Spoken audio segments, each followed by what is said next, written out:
It's been called the hardest working river in America. The San Joaquin River is really the lifeblood of getting water to our farm.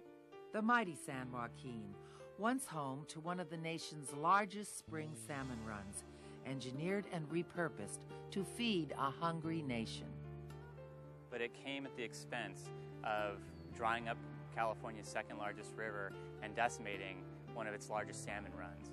It's been the subject of litigation, regulation, but we had some folks who really wanted to fight this thing to the bitter end.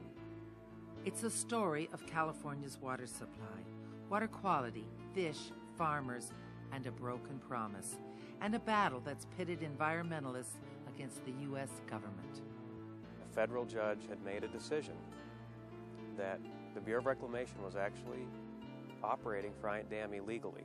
The course is now set to bring this river back to life. It's the most ambitious river restoration project in North America right now. We're going to then transform this to a wet river with all of the hurdles on the 150 miles that we're dealing with, to introducing a new species that has to find its way to the ocean and back from scratch. Restoring a river, voices of the San Joaquin.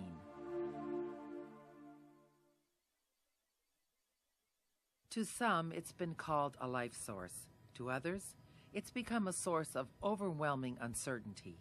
While the San Joaquin River has meant many things to many people, there's one thing everyone seems to agree on. What's happening right now in California's Central Valley may have implications for us all.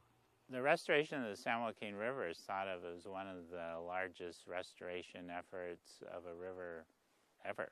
I think everybody in the United States and the world is probably watching to see how this thing's going to unfold. To understand why, we take a step back to look at how this particular river helps shape the great state we live in today. In order to put the San Joaquin River restoration in its context, we have to understand where it lies in the hydrogeography of California.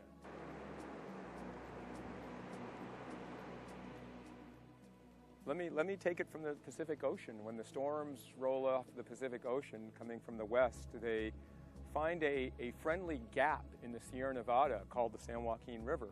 There's a place where the High Sierra actually is lower, and the storms roll up, depositing more snow in the San Joaquin Basin than just to than other areas of the Central Sierra.